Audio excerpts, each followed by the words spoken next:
It is 7 o'clock. I think folks are still rolling in a little bit, but I'm going to go ahead and get started on our intro. Thank you all so much for joining us. I'm Kate. I'm the director of Environment Maryland. Bridget and I, started doing this series, Conservation Conversations, months ago now. The passage of time stopped making sense to me in May. So it's been some months that we've been doing this. We started doing it out of, when all of us were sheltering in place and we're staying safer at home. I think that we had this desire to create an opportunity for people to come together for conversation, but also to engage with conservation topics in a way that maybe they never had. We had this ability to connect with people from all across the country who are leaders in their field. And recently, I'll have to put it in the chat, I wrote a blog about how I tend to be, my nickname is Killjoy Kate. I have tended to be rather pessimistic in the past, which is part of what led me to this work. But this series has given me such a sense of hope about how we can move forward in this work, and the fact that we truly do have the best people on the job has been such an inspiring and encouraging thing for me. And I've also learned some of the coolest facts about nature that has just really deepened my appreciation and reverence for nature. And we've heard that from a lot of you who've joined us before as well. So thank you all so much for being here. As always, if you are in the Zoom, put questions in the Q&A as you think of them, and then we'll save plenty of time at the end for our guests to get to them. If you're in the Facebook Live, put them in the chat. We will absolutely get to those too. And I'm going to turn it over to Bridget to I'm sure I've left something logistical out, but I'm going to turn it over to you now, Bridget. Okay, absolutely. Thank you, Kate. Thank you, everyone, for coming to Conservation Conversations. This is our November Conservation Conversations. We did start off doing it weekly, but now we're doing it monthly because we wanted to put more focus on the topics at hand. So again, thank you so much for coming. I am Bridget Sanderson. I am the director of Environment Missouri, based out of Kansas City, Missouri. And I'm really excited for our two guests. Well, technically we have 4 guests. 2 of them, though, are co-workers of Kate and mine from Environment America. So I will go ahead and introduce the person who runs our Zero Waste campaign for Environment America, Alex Truelove, and I will let him introduce one of our guests. So Alex, take it away. Okay, can everyone hear me okay? Okay, great. Hey everybody, thanks for joining us for this is actually, I think, my first conservation conversations, so exciting. Just to reiterate what Bridget said, my name is Alex Truelove, and I'm the Zero Waste Director. Technically for Environment America's sister organization, USPIRG, which stands for the U.S. Public Interest Research Group, but we're sort of 2 sides of the same advocacy coin. And in my position, I get to work on all kinds of issues related to reducing waste and improving recycling all across the country, at the national level with our state teams. A lot of our campaign focus over the last couple of years especially has really been on plastic pollution. Obviously, there are a lot of problems when you look at waste and the kind of waste that we create and how wasteful our systems are, how much resource extraction is needed to create all these products that are disposable and designed for only single use. But I think plastic is at the top of a lot of people's lists for good reason. For one, it just dominates our material economy. So much of what we hold that's in our hands is made of plastic, whether it's packaging or foodware. It's an enormous part of our economy, and the amount of material that is plastic that is designated for single use and disposable items is also huge. Basically, half of all the plastic we make for everything, whether it's car parts, whatever, is sort of in that single-use disposable category, which I think explains in part why we found so much plastic pollution in basically every corner of our globe, from the tallest mountains to the deepest ocean trenches and freshwater and oceans and soils. And that obviously presents all kinds of problems, not just for ecosystems and wildlife, which I'll let some of the other speakers speak to, but also for our own public health. We're finding more and more that we as humans are ingesting plastics, tiny little pieces of plastic, microplastics, or depending on their size, they might be nanoplastics. But the point is, um, every day we're ingesting these tiny pieces of plastics, and I think we're only beginning to understand the impact that that has. We know that a lot of plastics have problematic and toxic additives, and all kinds of other dangerous components that could very well be causing long-term public health effects. I think there's a lot we don't know, but obviously I think this is a great place where the precautionary principle applies or should apply. Um, and so a lot of our campaigns have focused on some of the worst offenders, some of the most common and most hazardous single-use plastics. We focused a lot on styrofoam, or I should say polystyrene foam cups and containers. Some of the least recyclable kinds of plastic, and some of the most common found out in the environment. Also problematic from a toxic standpoint. Polystyrene, when under certain conditions, can break off, and one of its components, styrene, is a probable carcinogen. So that's just one example there. We've also focused on plastic bags.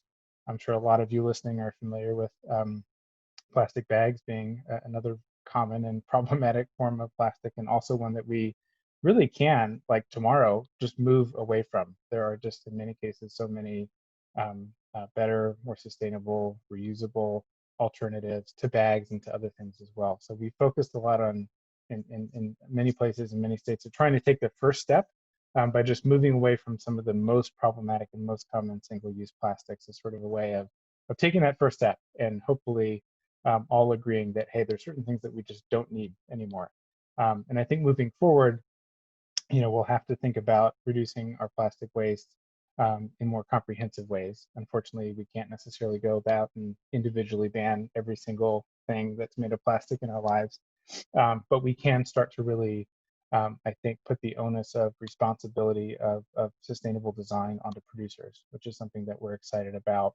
And we will be talking about more in the future. I know a number of states around the country are also looking at this idea called producer responsibility, which is, basically to say that the Coca-Colas, the Nestle's, all of the companies around the world that are that make a lot of our single-use plastic products are not really incentivized to make products that are more sustainable, that are more reusable.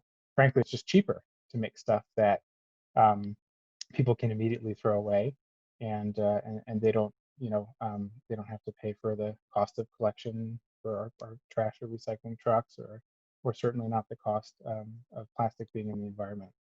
So I think changing that, making it such that it's the people who make our stuff at least have some responsibility for what happens to it and the cost of it, is a way that we can start to incentivize changing in design and rewarding companies that are making less wasteful products, more reusable products, more repairable products.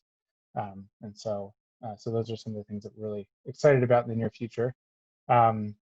So I'll stop there, because there are other people here that have more interesting stories than mine. So I'll introduce our first. Are we starting with Anna or Andrea? Can someone remind me?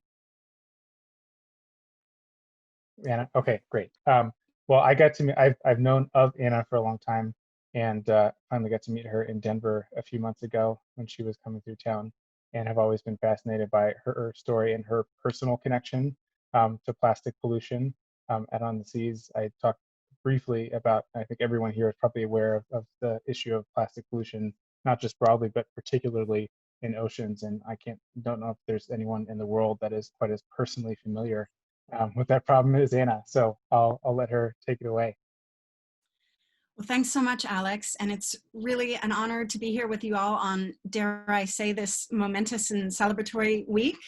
I can't think of a better way to celebrate than to be with my people here. So my name is Anna. I'm one of the co-founders, along with my husband, who's probably Zooming in the other room. Maybe I'll pull him in at some point to talk science. But we co-founded this organization, Five Gyres, 10 years ago, really with the original goal of better understanding the scope and the scale of plastic pollution in the oceans. But what's been really interesting to see over the last, I'd say especially over the last 5 years, is an evolution in our understanding of the problems with plastic pollution. So as Alex mentioned, the problems of plastic pollution go way beyond the ocean. But I'm going to start with our ocean story and kind of work my way upstream a bit. So Alex put this really well. I mean, in the last 10 years, we have seen evidence of plastic pollution in virtually every compartment that we've looked at. From the ice cores of the Arctic to the surface of the human lung to, I could go on and on. But it's a relatively recent material in the grand scheme of things. And when I think about how this issue has become so pervasive in such a short period of time, I came across this quote on the next slide that I think is really telling. This is in 1944. So just, coming out of the war. And I'm going to read the quote. It is important that in planning for the post-war period, we give adequate consideration to the need for ever-increasing consumption on the part of our people as one of the prime requisites for prosperity. So I think this is such a fascinating quote. When I came across this and how early this is, 1944, I find it both chilling and also heartening in a strange way. Chilling in that it is so calculated, that we are not born these super consumers. We had to be taught, and this stuff has had to be carefully marketed to us. And that's where I also see the good news too, is that, we created this problem, we can hopefully create our way out of this problem. Well, needless to say, this idea of ever-increasing consumption caught on like wildfire. I'm sure many people here have seen the charts that show the projections of growth of plastic, which have increased exponentially from the 50s and are expected to double or even triple in the next 30 to 50 years. And there's also reports of this massive petrochemical build out in the US that's going to lock in that production. So this is really the starting point for me. And we've seen as the trajectory of plastic increases, what hasn't kept up pace with production is our ability to recover and deal with this material. Next slide. So I'm going to share a little bit about how I first saw this issue. I had read about it and heard about it back when I was a young student in 2001 was when I first heard from this man, Captain Charles Moore, about the issue of plastic pollution in the oceans. And I was absolutely floored. In 2001, I was in Monterey, California, which is a hotbed of marine conservation, but no one was talking about this issue. So I eventually wormed my way onto one of his research expeditions so I could see it for myself. So this was in 2008. I had the opportunity to now cross what's called the gyre. So in case people on this call are not familiar, every major ocean has a swirling system of currents. It's the rotation of the earth, it's prevailing winds and currents, and it creates these massive vortexes in the ocean where plastic pollution gets trapped. Well, I had a chance to sail with Charlie, Captain Charles Moore, back in 2008 from Hawaii to Los Angeles, collecting surface samples the whole way to document the scope of this issue of plastic pollution. I have one of those samples here. This is a sample from that journey. You can see it's mostly broken down fragments of plastic mixed in with marine life. So seeing it firsthand was very compelling for me. The other thing that really was a game changer for me on this voyage is that Charlie's director of research proposed with the little ring he made out of plastic garbage. You can see us in the background there getting cozy with each other. But this was the moment when we decided we've got to do something big about this problem. Next slide. We'd seen not only were plastics gathering on the surface of the ocean, but there was new evidence that we saw of plastics getting into the food chain through these foraging fish. And here you can see the stomach contents. Next slide. So, after proposing to me, Marcus did mention that before we got married, he wanted to build a massive boat out of plastic garbage called junk and sail it across the ocean to do something sort of out of the box to get attention to the issue. So here is junk, which was literally a pile of junk. We built it in 2.5 months. I think it took him quite a bit longer to sail it across the ocean. But the point here was to draw new eyes and new ways of looking at this issue to the general public. Next slide. I could talk about that voyage for a long time, but I will spare you that. Marcus wrote an entire book about it, but this one photo has been shared around the world. This was a fish that Marcus caught while he was very hungry. We were not planning on a 3-month voyage, cut open the stomach and found it to be filled with plastic. So this was really the moment when we decided we wanted to take this issue a step further, take the amazing research that Captain Moore and others had done. And what's interesting is that the data and the science on plastic in the oceans goes back to the 70s. It's not necessarily new, but it was new coming to the mainstream. So next slide, we decided with wedding money to start a new organization called 5 Gyres. And the goal was really, let's do the ocean science around the world in all 5 of these main subtropical gyres, invite the public on board to sail with us, and then engage these people to drive change in their communities. So this was really kind of the birth of our organization. I see a few people even in this early photo that ended up joining our team as staff, and these have become our ambassadors over time. Next slide. So we really spent the first few months heavily at sea. If you can see these tiny dots on this map around the world, each dot represents where we collected samples, and where it turns darker red, those are what we consider hotspots based on current modeling.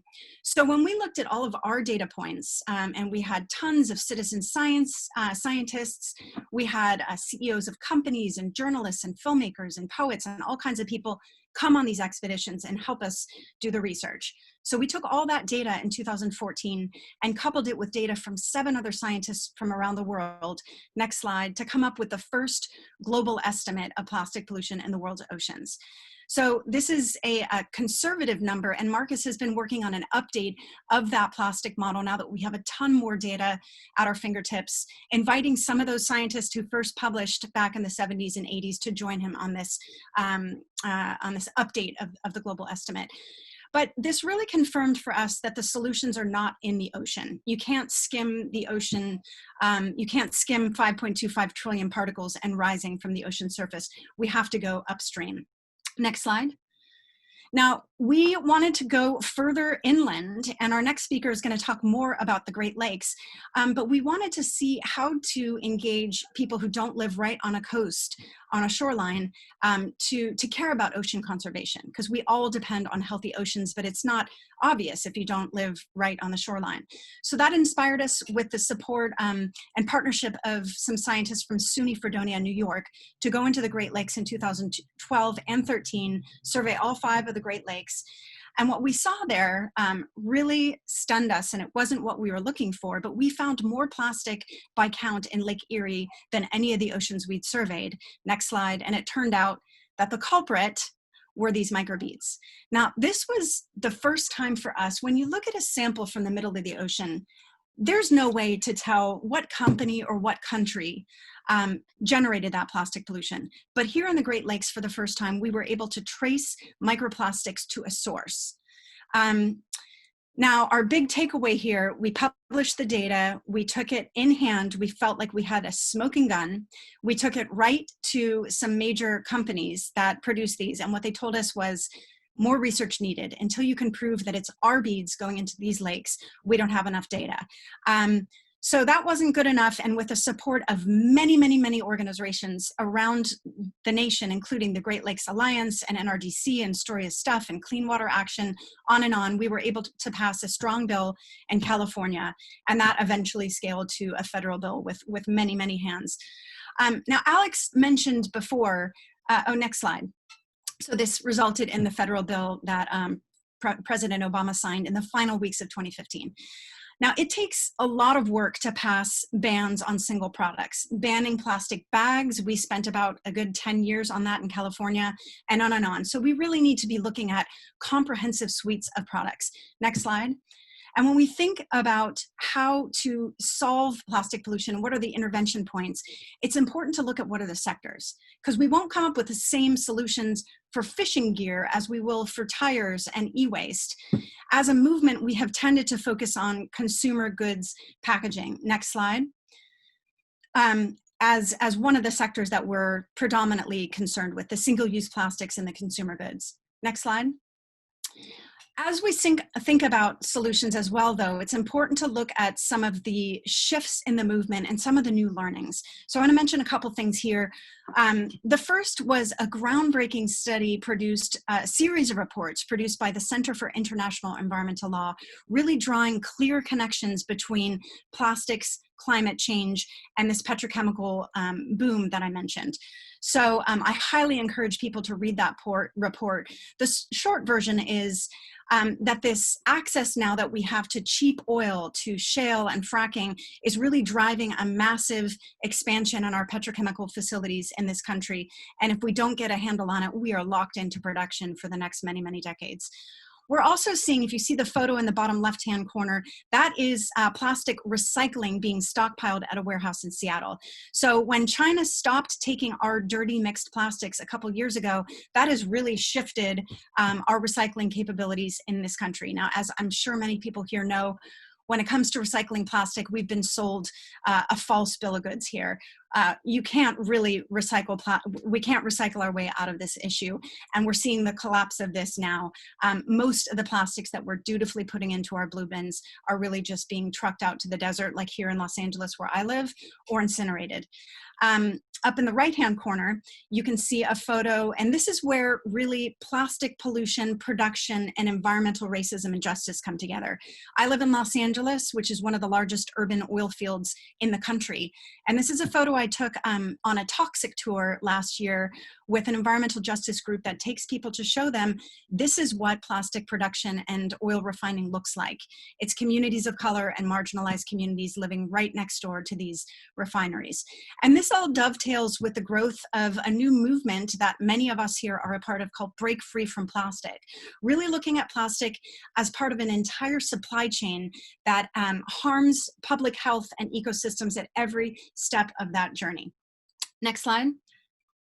So as we think about some of the ways that we can intervene, a few things that we're doing, and then we can discuss more in the discussion section, is really getting a better handle on trash in our communities. What are the hot spots in our cities, and how can we collect data, engage our policymakers in regionally relevant conversations? So we just had the pleasure of collaborating with a bunch of folks in Denver, including Alex and some of his partners, to do a trash blitz in Denver. Fortunately, we had some snowstorms. But also what's important, and this is really taking a page from Break Free, is pushing back on the idea that it's consumers and countries littering, and really reiterating that it's brands at the end of the day that are profiting from the production of these. And this is why we need to hold brands accountable through things like EPR. Next slide. Now, ideally, as I'll talk about, we really want to be shifting away from disposables, period, and moving to reuse, but there will always be residuals. So we're doing a deep dive this year to better understand PHA, which is a kind of bioplastic, not PLA, one that has shown some early promise as a potential functional alternative to some of our thin film packaging. So we will share the results in like a year on this. Next slide. This is what we want to see in the world going forward. We want to see a push towards reuse. In order to stop plastic pollution, we have to stop making so much plastic. And there are some great new companies that are coming up with creative systems alternatives for how we deliver our goods. Next slide. Just to close, we're also going to be investing heavily in our ambassador network, and anyone here is invited to join us. We have over 1,800 ambassadors now in 64 countries around the world who've been really driving change in their communities. And for the first time, we're going to be launching a microgrants program to better support them to drive change as they deem most appropriate for their communities. And next slide. Thank you so much. I think we'll engage in some questions. I have so much more I could say, but I'm trying to fit it into 10 minutes. So thank you for inviting me to share.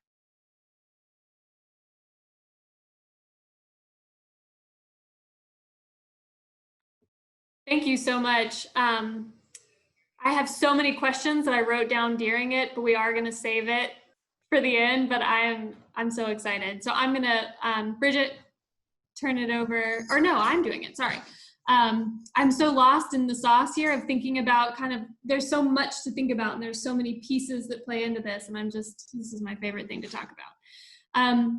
So next I want to introduce Christine Oblock, who works with us at Environment America. She works on our clean water programs, and obviously microplastic is a huge part of that. And so Christine, I'm going to turn it over to you to talk about your work and introduce our next guest. And thanks. Yeah, so I'm Christine Oblock. I run the Clean Water Network for Environment America, which means I get to work on our federal water team. So I will focus a lot more on the inland water and how to keep that safe and healthy, our rivers and streams, and less on the ocean side of it. But it doesn't take a lot of sleuthing to understand that what happens in our rivers and streams ends up in our ocean. So working to increase our water protections, of course, one of our best tools for being able to protect those waters, those rivers and streams, is the Clean Water Act, which we've been fighting to defend for many, many years and strengthen. And I just have to say that in that fight, first of all, it's been hard for us to be able to find the space to be able to add emerging threats like the microplastics and PFAS, and make sure that those new sources of threats to our water are regulated at the right ways. But the best tool that we've had continually has been voices of people who care about it.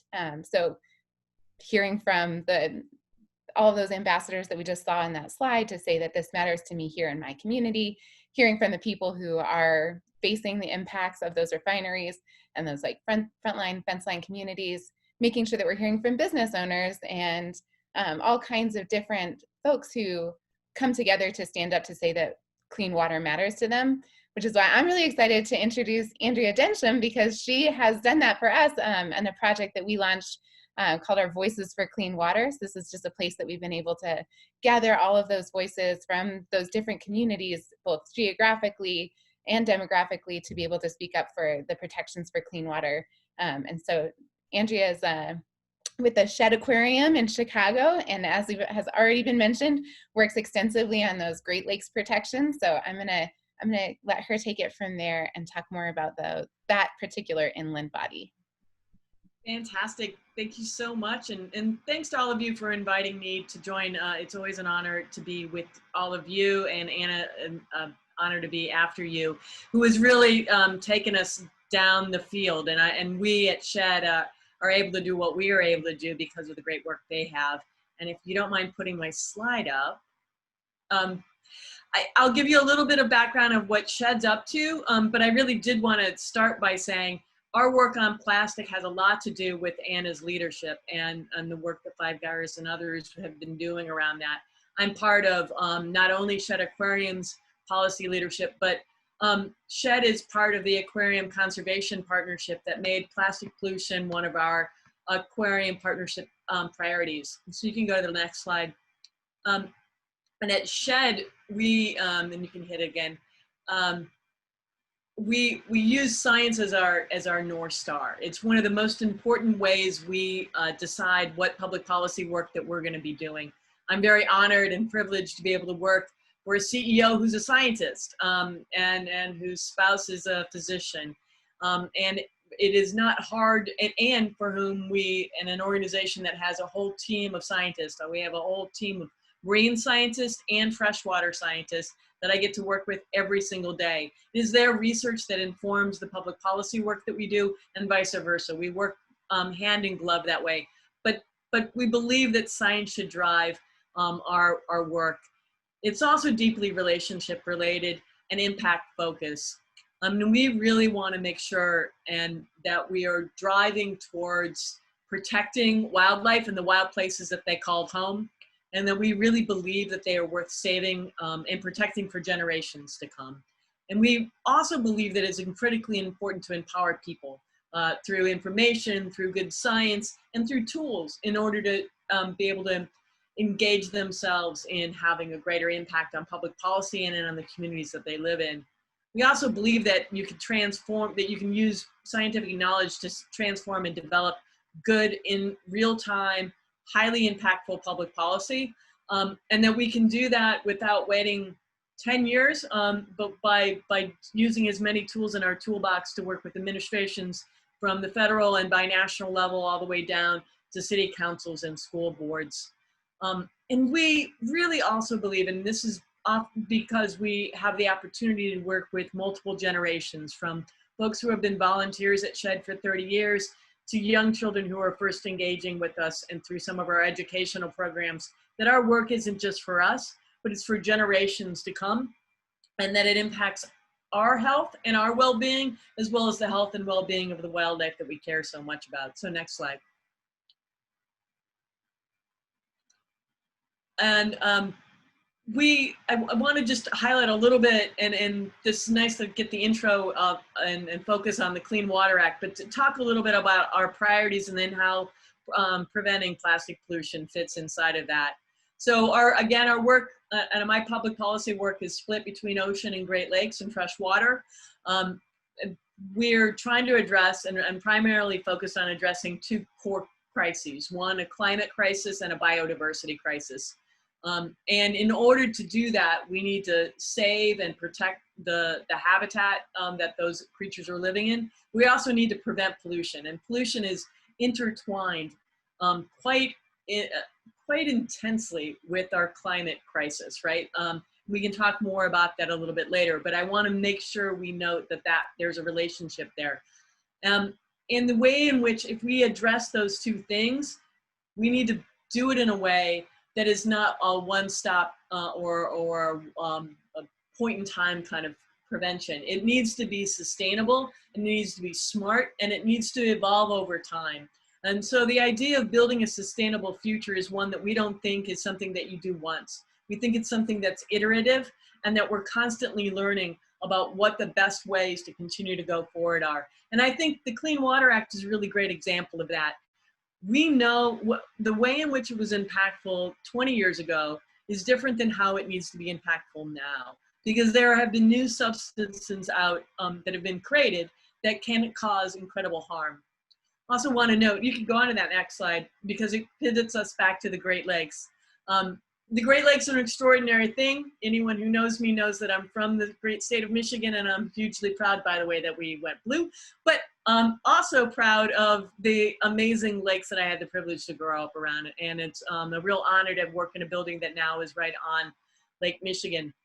The Great Lakes hold 5,500 cubic miles worth of land and space. Many of us, including me, receive our drinking water from it. And our friends who live in Lake Erie, that's a very shallow of our lakes, and they get their fresh water out of there. And then when there's that much density of plastic or any other pollutant, we also have issues with algae blooms, especially in Lake Erie. That has an impact on human health as well as the aquatic life that live there. You can go to the next one. When we think about plastic, and Anna really had a great way to focus on the impact and problem in the ocean, we also have been, and we work hand in glove with our colleagues at the Alliance for the Great Lakes, and we've been able to identify through our regularized Adopt a Beach and cleanup process what ends up, and we're mostly finding the macroplastic, right? The larger pieces, that's what we can grab when we're out doing these cleanups. Our friends at the Rochester Institute for Technology are guesstimating that there are around 22 million pounds of plastic. That's really more about macroplastic than just because of some of the challenges we have on measurement about as it degrades. When we talk about macro to micro to nano, that's just about how it's degrading over time, right? So remembering that plastic is something made out of petroleum, you make it into a hard substance, and over time it degrades. Well, as it degrades, it goes back. It gases off whatever additives are in there, but also degrades back to that thing that it originally was, which means that those additives and poisons and petroleum end up back in our lakes and waters and streams. So you can go to the next slide. But when we count, when we're counting how much weight or how many numbers, and you can just click through until we get all of them up, we're looking at the downstream, right? We're ending up what waste is ending up in our lakes and streams. You can go one back. But as we do that, we also need to try to understand what the impacts of the creation of it is. Really fundamentally, and I said to the panelists earlier, I started my career doing health policy work. And one of the lessons I learned doing health policy was how important it is to measure. So right now we're doing a decent job of measuring macroplastic at one end. We need to get better at measuring all plastic and how it enters and where it enters. What I wanted to highlight this slide is because earlier this year there was a pretty good and important National Academy of Sciences group having a dialogue about what that looks like. What do we need to measure? What science do we have? And where do we need to go? Our colleagues across the Great Lakes in Canada are also doing that same thing. And you're going to hear me talk about Canada because they are our partners. And those Great Lakes, we jointly have ownership and responsibility for. And for those of us who grew up on the Great Lakes, many of us really understand this as a binational responsibility. That binational responsibility also is an opportunity. But we have to, and I really encourage us to think about ways that we can hold our federal government and our state governments accountable for measuring over time, so longitudinal, how much plastic waste is there, because that is the tool that helps us know if our interventions to reduce the plastic pollution are working. And if they're not, then it gives us the evidence to show that we need to move forward and go up with more strict and stringent ways forward.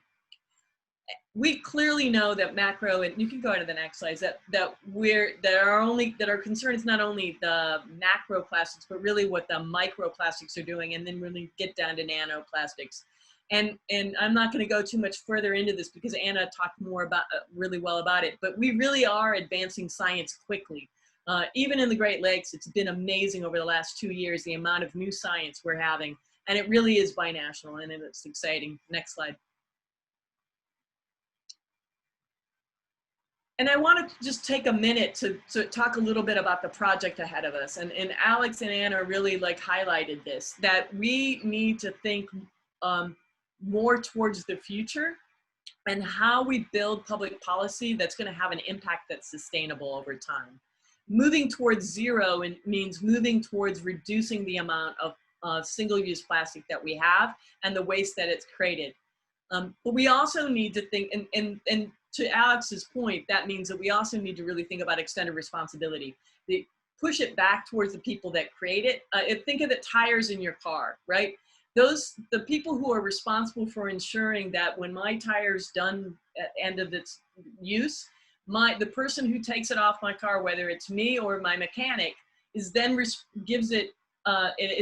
legally responsible to ensure that it then goes back into a recycling process, and that then the manufacturer has some holding on it. And then in fact, there are some fees and regulations around all of that has been normative. The same as oil in my car. All of those things have rules and regulations about how we understand it. If we understand plastic to be a hardened petroleum, the regulation of that would just seem logical, and that the producers of that hardened petroleum should be held responsible for ensuring the end of life is taken care of. That also just makes sense. But I also believe that this is a great time to think about how we move away from using that hardened petroleum, plastic, to be the thing that holds all of our substances.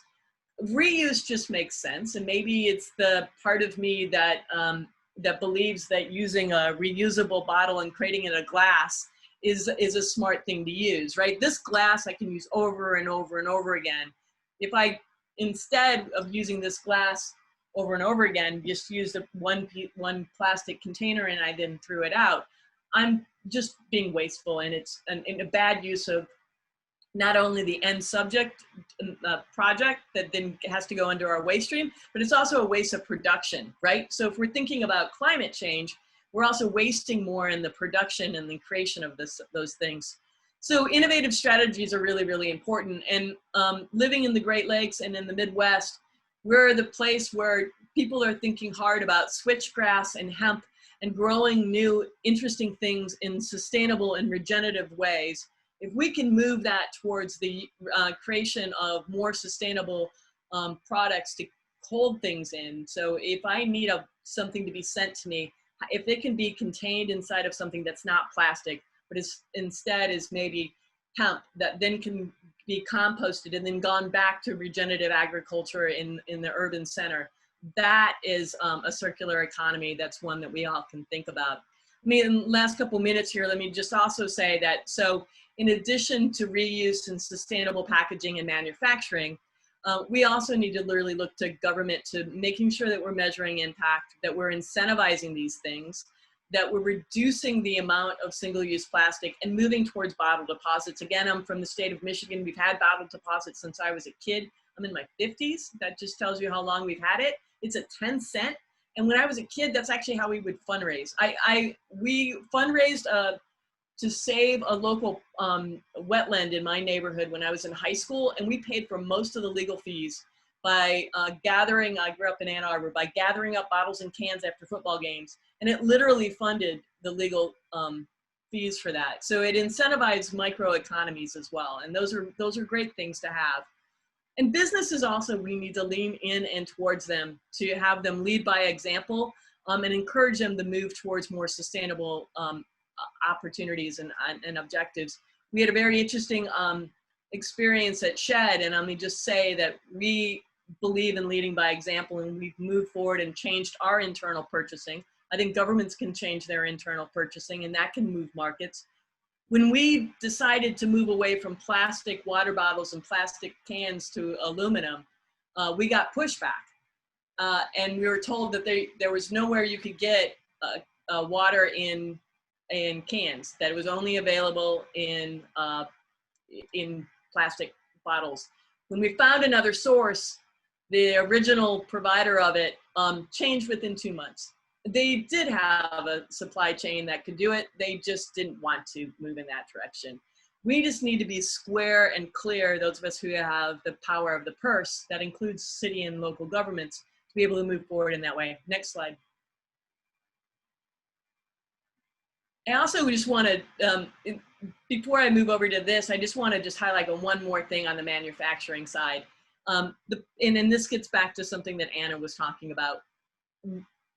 How things are manufactured and where they're manufactured has an impact on the people that live there. So we also can't just think about plastic and the product and how it degrades impacting at the end of life.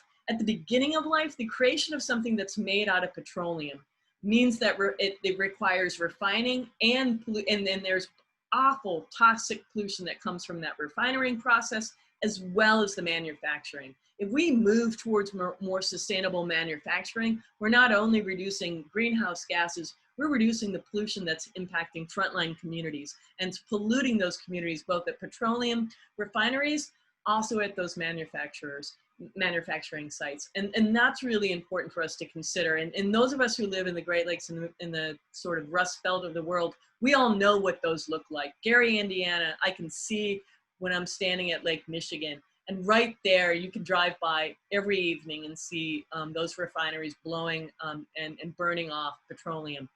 That's the kind of pollution we need to move away from. We need to move towards more sustainable alternatives.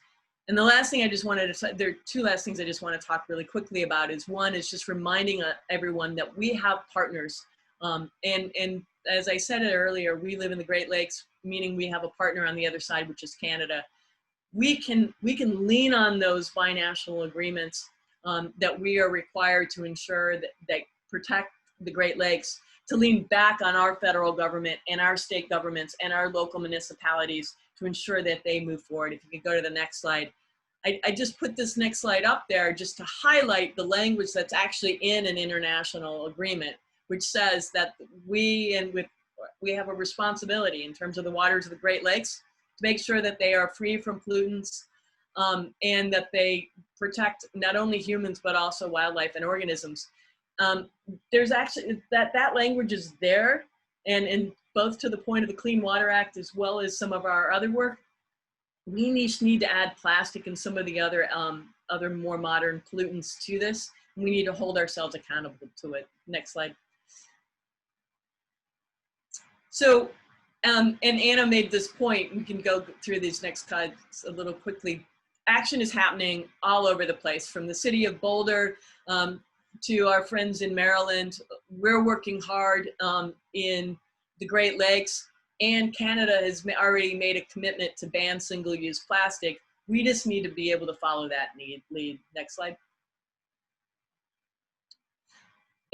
Here in Chicago, just at the beginning of the year, we were able to work together with a really diverse group of aldermen to bring forward some ordinances to try to reduce polystyrene and other single-use plastics, especially in the restaurant space. But we also were moving at the state level forward some bottle bills, some other purchasing issues around at the state level, trying to move the state towards more responsible purchasing, as well as trying to move innovation. These are all things that we can do at the state level. And the more that we do them together, the smarter we learn from folks in Maryland, from other folks across this country. The more we do that work together, the greater the impact we have. And I feel very lucky to be able to work with Alex and his team and your team to try to learn how to do that. Next slide. I just want to highlight one last thing, which is a restaurant collaboration that we have underway. You can go to the next slide. This is really important because it's partnering folks with where they are. We're actually having conversations in a very challenging time for many of our small businesses in the Chicagoland area, not asking them to do things that are too hard, but to try to come up with new and smart solutions. One of those we're trying to investigate right now with the city of Chicago and maybe even with the state is collaborative purchasing. You know, one of the challenges is about the cost of things, and each of these small little businesses are doing it on their own. Many of these are owned by Black and brown, amazing innovators and really smart business owners, but they don't have the scale to buy things that reduces the cost.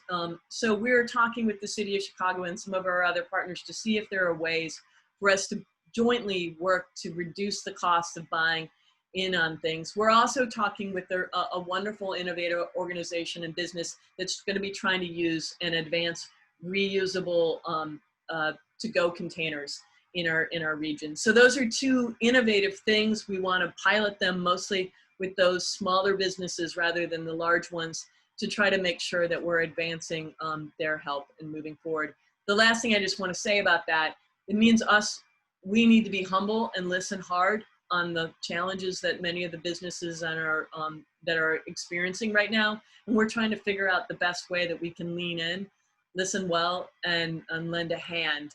And sometimes that's knowing what you have that's different than what folks need. We have a voice that can amplify things.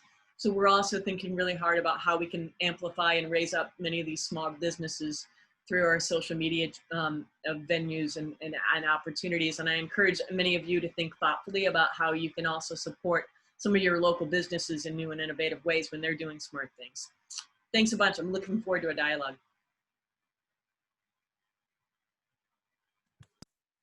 Excellent. Thank you.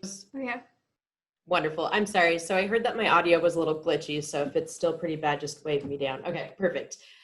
So we are going to take a few minutes and kind of do a little bit of a panel discussion. So anybody can answer these questions or ask questions or what have you between the six of us, and then we'll open it up to the audience questions. So if you have questions, please put them in the Q&A in the chat if you're on the Zoom, or in the comment section on Facebook Live. I'm definitely going to start and be incredibly selfish. And so these are actually, this question's actually directed to Anna and Andrea. You both have kind of touched on the point of citizen science and how beneficial that is, and getting, kids, of course, interested in STEM and stuff like that. So I'm just curious, what are the best ways that if anybody is incredibly interested in wanting to be a citizen scientist, how they can help your organization or help you all out? Well, with our organization, one of the citizen science programs that we have going on right now is our Trash Blitz program, where people can collect data using a web-based app. We have a whole program that goes along with it, which people can find on our website. But we've also done a lot of other programs over the years of training people to collect data on their shorelines, out in watersheds, also in oceans. So we've had a program for people who might have access to a boat, where we provide trawls for people to go out and skim samples, or much closer to home in their local communities. So if people are interested in getting more involved, they can just reach out to us. And we do similar things in shoreland, and we do cleanups and restorations around the Chicagoland area. We also do, and this is off topic a little bit, but is on citizen science, we do some great work.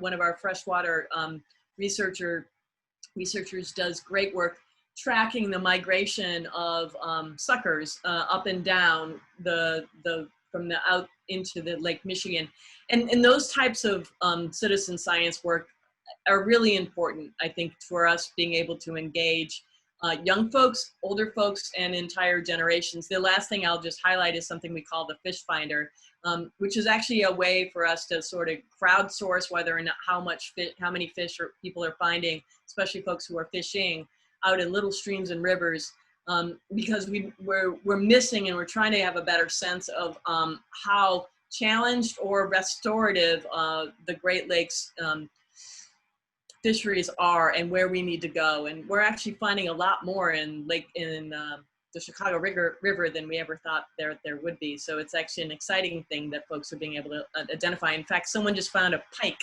in front of our building over the weekend. So a really large one. It was great.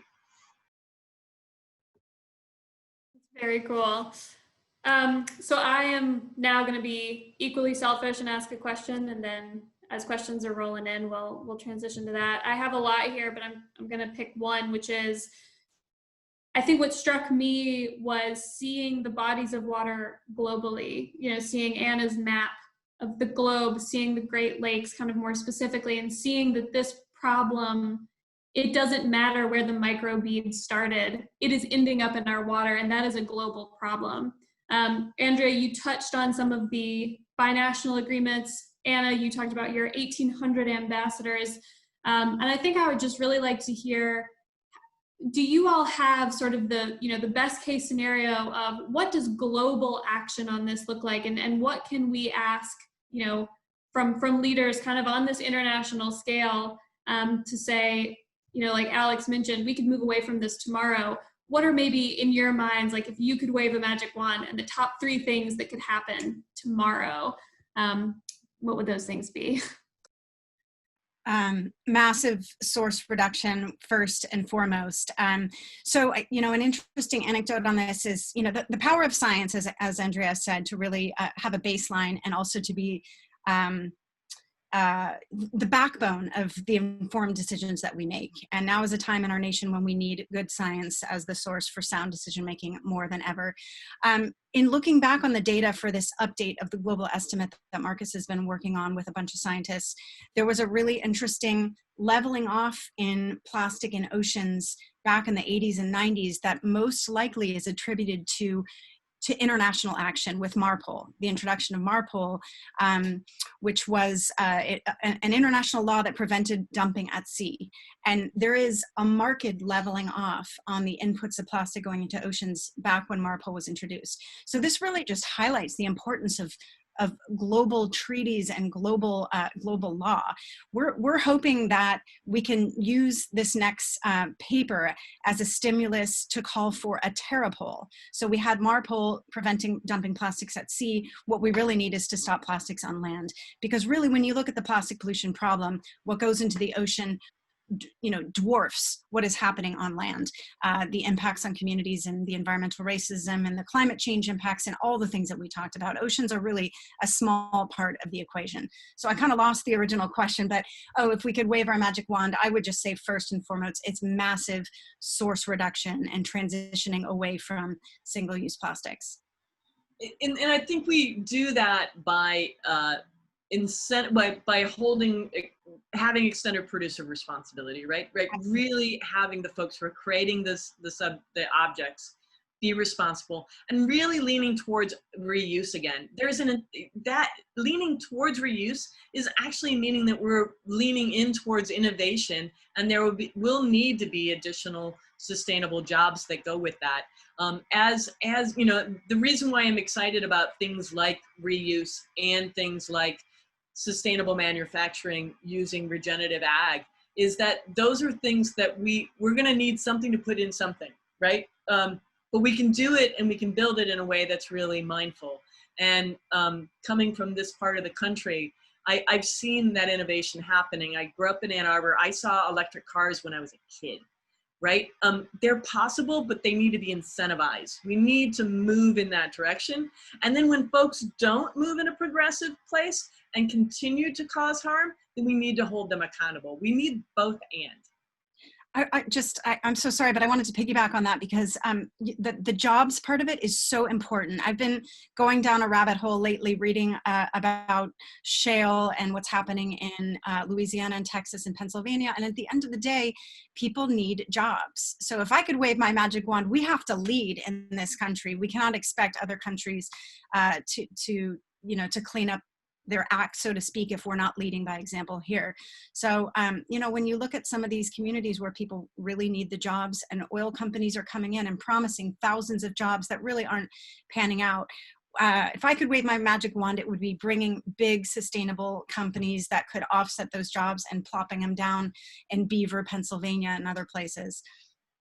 And I don't mean to just continue this kind of conversation, but I really do want to take off of that because I think we think of things too much in silos, and maybe that's a good analogy for what I'm about to say, right? They're relational. So if we move towards more sustainable regenerative products, right? So if we use hemp and switchgrass to build what then my bottle comes in, right? That is made out of glass. That means there's also less pesticides, and it's grown regeneratively, right? Then there's less pesticides and other runoff that goes into places like Lake Erie or Lake Michigan or into the rivers, right? And that causes less harm. And we hold the soil and we keep that soil healthy. All of those are jobs. They're jobs from the farm, there's jobs at the manufacturing, there's jobs at the creation of the innovation, right? Really smart folks. My kid's in design right now in an art school. Her colleagues or her could create the cool thing that could hold the thing that I need someday, right? Like all of that can work together. Jobs don't have to cause harm. And we can do things in really smart ways that are sustainable and help us all live healthy. The creatures and the wildlife that live near it, as well as the humans. Yeah, it's just so hard to compete with those subsidies, but I'm going to stop there. It's true. No, it's true. We need to incentivize it. Yeah. No, I love the passion. This is wonderful. I am going to go ahead and ask, just because we're coming up on time, Roberta's question. They asked, is plastics entering into our dairy products as milk, cheese? And do we have any idea of the impact upon our digestive and overall health system? I haven't seen anything about dairy, but speaking of digestive, I can't help but mention that yes, there was a study showing microplastics in fecal matter. I mean, there's no doubt that it's in our bodies, it's in soil, and in some cases it may not be the microplastics itself, but it's the additives and chemicals from those plastics that, for example, with PFAS, there's evidence showing that PFAS can get into our composting system, into the soil, potentially even uptaken by plants, and entering our bodies.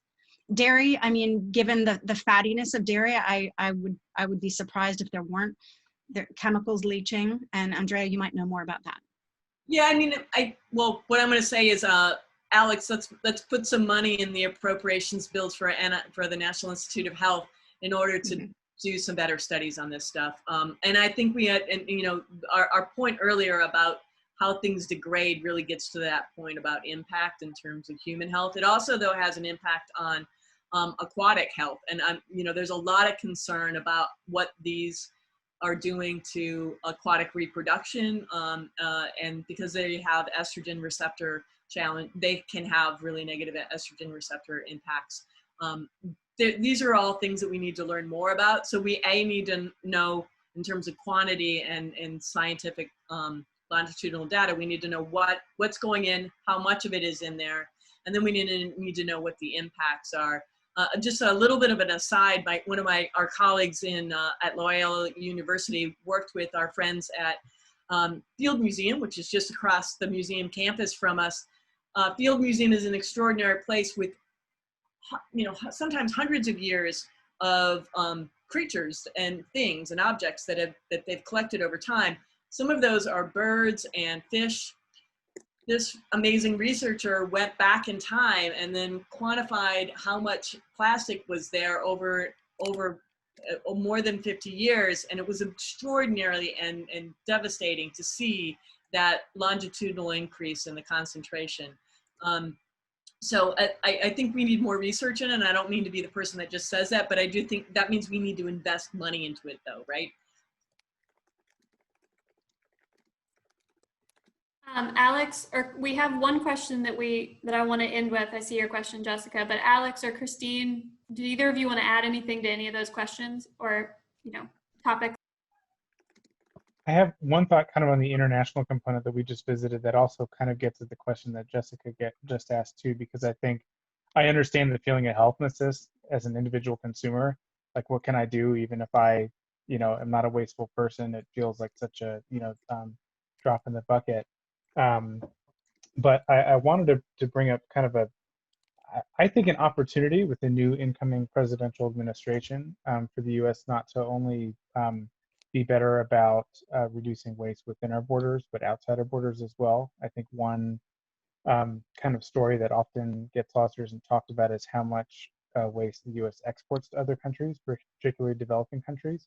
And there was actually a follow-up to a landmark study a few years ago that was just published a couple weeks ago that not only kind of tracked where a lot of plastic waste is entering the ocean, but where it's originating. And I think it's really important because I hear a lot of people, especially in the plastics industry and consumer good companies, saying, well, all this plastic is coming from Southeast Asia or these other places, but they don't admit where it's originating from. And it's often originating in, countries like the US. And this study was actually able to confirm that the US is actually the biggest plastic polluter in the world when you take those things into account. And I say that because I also think there's an action that those of you listening can take beyond just sort of, trying to be better citizens. There is an international agreement that has been worked on at the international level called the Basel Amendment. So 187, 188 countries have gotten together and tried to establish better practices, really kind of better practices between countries. And one of those important things is something called prior informed consent. So if you're going to export your waste to another country, they have to know what you're sending them, and they have to agree to take it, which seems like a pretty low bar. Am I right? But not something that's really been common practice. And the U.S. unfortunately still, even as some countries have closed their doors, are still sending waste to a lot of countries that don't have infrastructure to handle it. That in many cases don't want it, and knowing that a lot of it might end up as ocean pollution. And so the U.S. is the only country out of 187 or 188, whatever it was, to not ratify, and in fact filed an objection and an alternate proposal. And so something that you all listening can do, especially now that there's an incoming administration that might be a little bit more, I might care a little bit more about this issue or might be more willing to take action, is call or write any of your federal elected representatives in Congress in either chamber or new administration, and ask them to take action, ask the U.S. to ratify the Basel Amendment, which I know sounds wonky, but it's a big step in the right direction. I think something the U.S. needs to do. So there you go. That's it. That's actually a perfect segue into how, and I'm going to loop in Jessica's question here one more time, because Bridget and I always end these conversations with, the people who join, the people who watch are people who care, and who are people who want to know how to be a part of the solution. And so Jessica's question was, how do individuals, communities, and small businesses begin grappling with these issues? And what I want to do is sort of tie that into, as a leader in your community, as an ambassador, as a small business owner, what is your, maybe top piece of advice that you want to be the takeaway from this conversation for folks that are joining us today? And we can go in any order. I'm just looking at Jessica's question, and I think it's a great question, and seeing, if governments can't find solutions for, how can we expect others? I don't think it's that governments can't, because they certainly could. I think we're hampered by the stranglehold that corporations have over our policymakers. We're hampered by outdated tax codes and capital gain, all kinds of things. However, I think at the local level, things can really scale. And I think that's why it's so important to come up with locally relevant solutions that can then scale statewide or nationally. And those can be, small local policies can really have enormous effects. Our big takeaway from the microbeads campaign, which was not new, but that state policies starting with local policies can scale to become national. So I would say for people here, find out who's active in your local community, join a group in your local community, find out what local policies are, and start at the local level. And that's something that we can all do. And follow up on that, that's absolutely the case. And local really presses all the way up. It really does. You know, our strategy is to do that in partnership with our colleagues in Illinois PIRG, is actually to do some of that work at the local level and then try to scale to the state. But I also want to have you think about innovative other spaces like universities. Obviously, I'm in the world of the Big Ten. If students can move the Big Ten for all of those Big Ten universities to make policy decisions on making there be no polystyrene, no plastic bags, and changing their purchasing and making commitments around sustainable packaging that all of their stuff comes in, that's a big deal. And that, frankly, can be used to move cities and states that live near those big universities. They're drivers and they're really wealthy spaces. And we need to remember to do that. We also can require our municipalities and states to purchase things in the right way. And that really does move marketplaces. And if you own a business, you can do that. And then you can model how brilliant it is. And then say to your city or state or town, hey, I did it. I don't know why it's so hard. And let me just show you.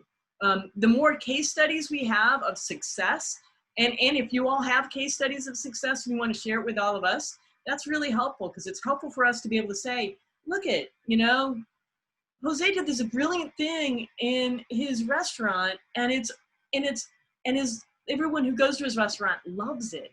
So let's do that. He just did this brilliant thing. Let's repeat that brilliant thing. We need those kind of stories in order to have an ever greater impact.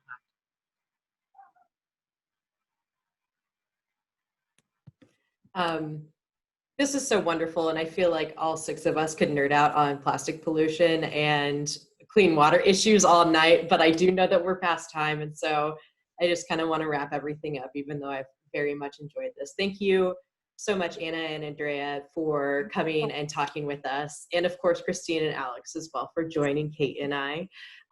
We had a wonderful time, and thank you everybody for watching Conservation Conversations. By all means, if you really enjoy all the work that we're doing, please consider donating to each one of our prospective positions, or follow us on any type of social media as well. Again, thank you. So Kate, do you have anything else to add? Yeah, again, thank you. And I'm going to type in the chat here. You can follow Shed Aquarium, Five Gyres Institute, just in case, I want you to have the spelling and everything there to follow Andrea and Anna's organizations. I also want to put in the chat, and I want to shout out Maggie is joining us from the National Aquarium. So Andrea, Maggie's here. I also quickly want to put in the chat an RSVP link. So we talked a lot about producer responsibility tonight, but some of you might have been thinking, what is EPR? I don't know what that acronym is. On Monday, we are having a report release and panel discussion on all things producer responsibility. And we are joined by Environment Illinois, Environment New Jersey, Environment Maine, Massachusetts, and Maryland to talk about what's happening in our states. How can we move towards zero waste with producer responsibility? So RSVP for that and join us. But Andrea, Anna, Alex, Christine, this was amazing. I have so many more questions, but thank you so much for taking the time. Thank you. It's great to be with you. Thanks, everyone. Yeah, good to see you all.